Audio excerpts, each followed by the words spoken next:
अम्मा बाद बिस्मिल्लाहिर्रहमानिर्रहीम। बाब क़ौल नबी सल्लल्लाहु अलैहि वसल्लम अना आलमुकुम बिल्लाह व अन्नल मारिफता फ़िअलुल क़ल्ब लिक़ौलिल्लाहि तआला वलाकिन युआख़िज़ुकुम बिमा कसबत क़ुलूबुकुम।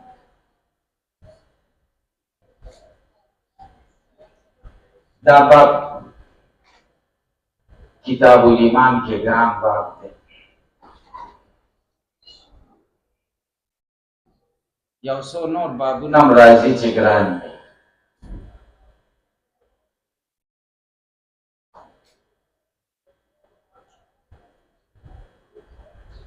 ये बाप के बदले खबर होता ख्याल कौन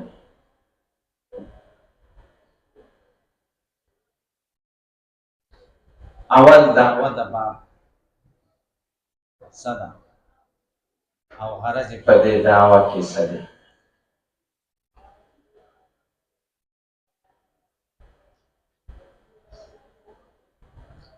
बेल मुनासबत तदी तर्जमातुल बाप मख के बाप सर से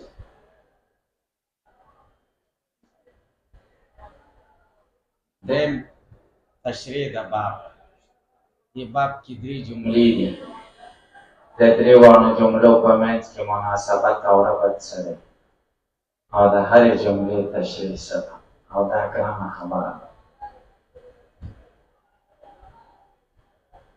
अवल खबर दावत बाप सदा और अनस दे इमाम बुखारी रहमहुल्लाह दे दावत सदा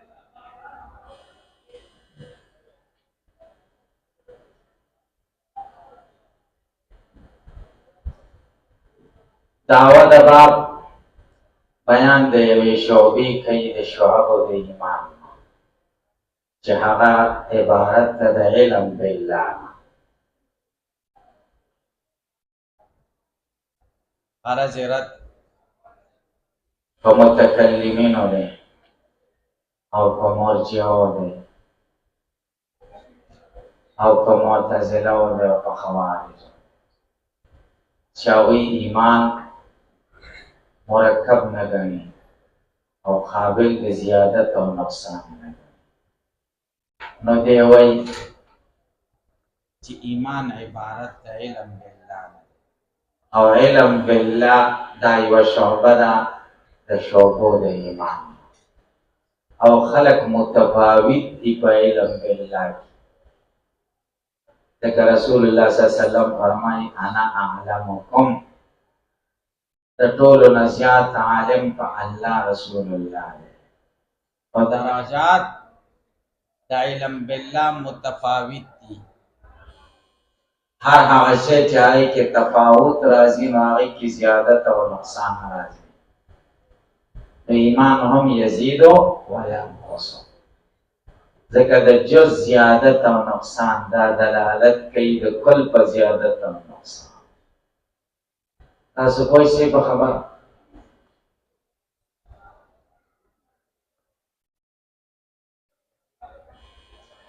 फिर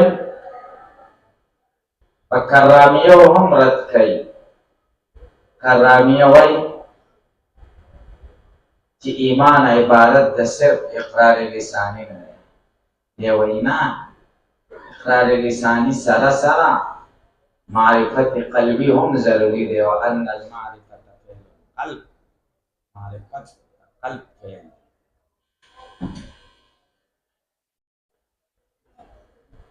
क़दर बाप मुनासबत मख के बाप सरासरे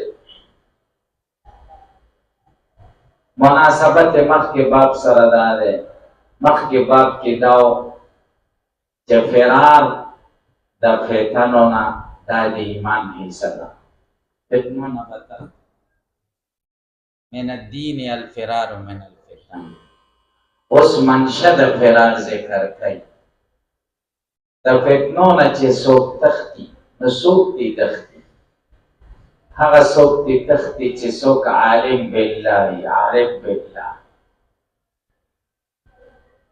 चाहते चे पखुदे सुमर मारिफत ज़्यादी की उम्र बद फितनोना ज़्यादा تاسو په پیسې ته په پیسې دا ولې دا ځکه د کمشي د ضرر نه چې سړی ډېر خبرېږي نو د هغې نه به ځان ډېر ساتي. ماشوم ته د مار او د پړي فرق نه کېږي. مار لم لاس اچوي او پړي لم لاس اچوي، ځکه د مار ضرر ورته نه دی معلوم. ما او تا ته د مار ضرر معلوم دی، نو د مار نه ځان ساتو، پړی رانیسو. څومره چې سړي ته د مار د ضرر نه خبرتیا زیاته حاصلېږي، هغومره به یې تېښته زیات دی. نو عارف بالله ته د فتنو او د غضب الهي معرفت ډېري، نو فرار یې د فتنو نه ډېري. یا لکه چاته پته چې د بجلۍ د تارونو کې بجلي ده او چې سړی لاس وروړي نو سړی نیسي او وژني، نو څوک لاس وروړي او ماشوم له دا پته نشته نو هغه لاس وروړي. تاسو په خبره باندې پوه شئ. مناسبت یې د مخکې باب سره دا دی چې مخکې بیان د فرار من الفتنو او دې کې منشه د فرار ذکر کوي. د فتنو نه څوک تښتي چې څوک عالم په فتنو، او عالم په فتنو څوک دی؟ عالم بالله دی چې څوک په خدای باندې پوهیږي، د خدای عظمت، جلال، جمال، کمال ورته معلوم. خدای ته چې څوک څومره نږدې کېږي هغومره پکې یره زیاتېږي، او چې چا کې علم څومره زیاتېږي نو د خدای یره پکې زیاتېږي. ځکه خو خدای وایي انما یخشی الله من عباده العلماء، یقینا د خدای نه ویریږي په بندګانو د خدای کې عالمان ډېر ویریږي. دریم تشریح د باب. دې باب کې درې جملې دي. باب قول النبي صلی الله علیه وسلم انا اعلمکم بالله.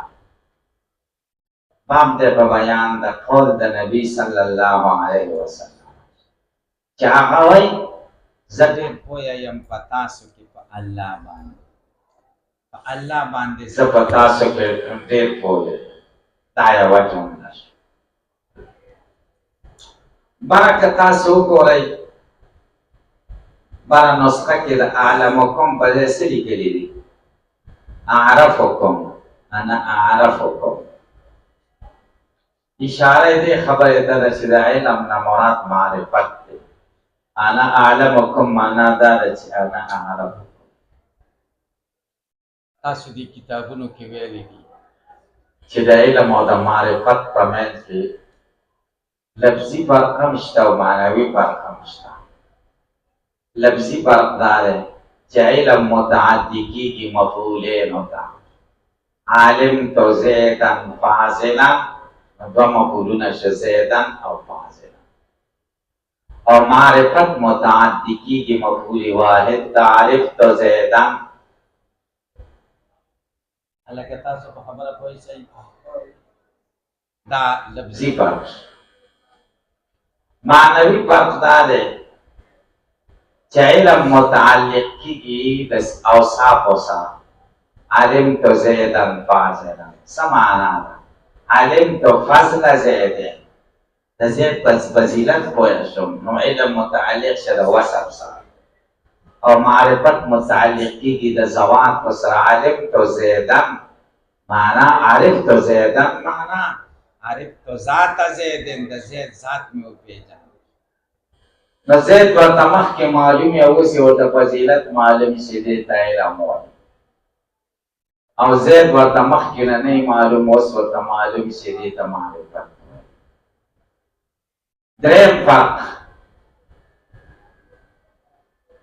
علم متعلق کېږي د کلیاتو سره او معرفت متعلق کېږي جزئیاتو سره. هلکه تاسو به پوه شئ. علمت زیدا فاضلا، دلته علم متعلق شه د صفت سره چې فاضلا دی، او صفات خو کلیات دي، چې الف لام پکې نه وي. چې الف لام پکې راشي نو بیا جزئیات شي. هلکه تاسو به پوهېږئ په دې خبره. او معرفت متعلق کیږي د جزئیات پورې. عارف تو زیدن او زید جزئی ده من الجزئیات. تاسو په دې خبرو پوهیږئ که نه؟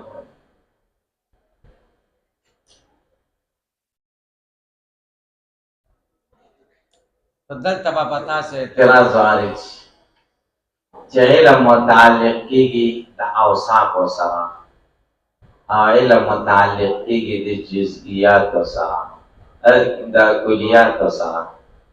دلته داسې ویل پکارو چې انا اعلمکم بجلال الله یا انا اعلمکم بقدرت الله. علم به متعلق شوی د کلی سره چې جلال او قدرت دی، او علم به متعلق شوی د وصف سره چې جلال او قدرت دی. دلته خو علم متعلق شو د چا سره؟ د ذات سره چې الله دی او د جزئی سره چې الله دی. هلکه تاسو به پوه شئ که جواب دا دی چې دلته د علم نه مراد معرفت دی. انا اعلمکم معنا دا ده چې انا اعرفکم، او معرفت متعلق کیږي د چا سره؟ معرفت متعلق کیږي د جزئی سره او د ذات سره. نو ځکه بجلال الله وقدرته. دلیل څه دی چې د اعلمکم نه مراد اعرفکم دی؟ دلیل دا دی چې ان المعرفت فعل القلب. تشریح د علم بچا سره وکړه، معرفت سره په دویمه جمله کې وکړه چې معرفت څه دی؟ فعل القلب. هلکه تاسو که پوه شئ نو دا به دلیل شي. دا دویمه جمله وان المعرفت فعل القلب، دا دویمه جمله. اصل کې دا دفع د یو اعتراض. اعتراض دا دی چې مخکې راغله چې باب قول النبي صلی الله علیه وسلم انا اعلمکم بالله، زه په تاسو کې زیات پوهه یم په خدای. او علم شعبه ده د شعبو د ایمان، او علم خو مقوله ده د مقولاتو نه، او بیا کیف دی. څه شی دی؟ کیف دی. او ایمان خو فعل ته وایي. ایمان څه ته وایي؟ فعل ته خو کیف نه، کیفیت نه، فعل.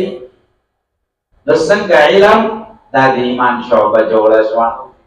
دا یو اعتراض.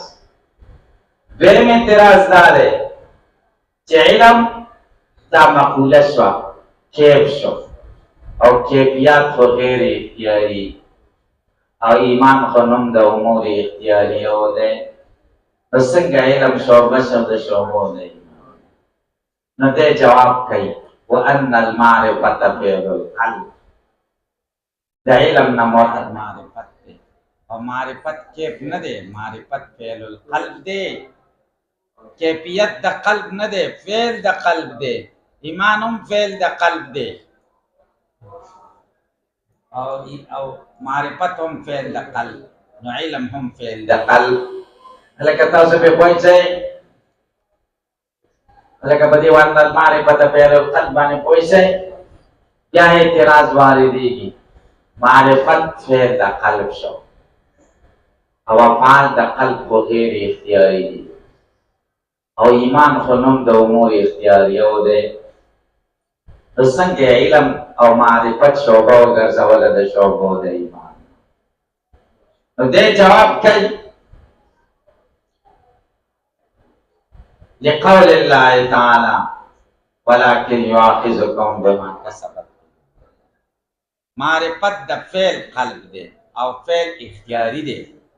ولی ځکه خدای ویلی دی ولكن يؤاخذكم، لیکن خدای نیسي تاسو بما په هغه څه کسبت قلوبکم چې ستاسو زړونو څه کړي. نو دلته د کسب نسبت چاته وکړو؟ قلوبو ته وکړو، او کسب امر اختیاري ته وایي. نو افعال د قلب دوه قسمه دي، اختیاري هم دي او اضطراري هم دي. او دلته علم په قرینه د شعبې د ایمان سره د دې نه مراد فعل اختیاري د قلب دی. ولكن يؤاخذكم بما كسبت قلوب. لکه تاسو په دې پوه شئ نه درې واړه جملې سره مرتبط شي که باب قول النبي صلی الله علیه وسلم انا اعلمکم بالله، دا یوه جمله. وان المعرفت فعل القلب دا دفع دا اعتراض او بیا په وان المعرفت فعل القلب باندې اعتراض واردېږي ولکن یواخذکم بما کسبت قلوبکم دا هغې جواب شو نو بیا به اعتراض وارد شي ولکن یواخذکم بما کسبت قلوبکم دا خو د ایمان باره کې راغلی د قسمونو باره کې د ایمان باره کې نه دی راغلی شپږمه باره کې دی نو دا خو د ایمان باره کې نه دی د ایمانو باره کې تاسو به جواب کې سی کې ستاسو څه کار دی چې د ایمانو باره کې دی او که د ایمان باره کې دی دې سره زمونږ څه کار دی زمونږ د دې خبرې سره کار دی چې د کسب نسبت چا قلوبو ته شوی قلب ته شوی دی او کسب اختیاري کار ته وایي نو د فعل اختیاري نسبت چا ته وشو قلب ته جواب وشو چې د قلب ټول کارونه دا اضطراري نه وي بلکې افعال بعضې اختیاري د خلق او کیفیات غیر اختیاري هلکه تاسو په خبرو پوهېږئ که نه پوهېږئ بس د دې ځای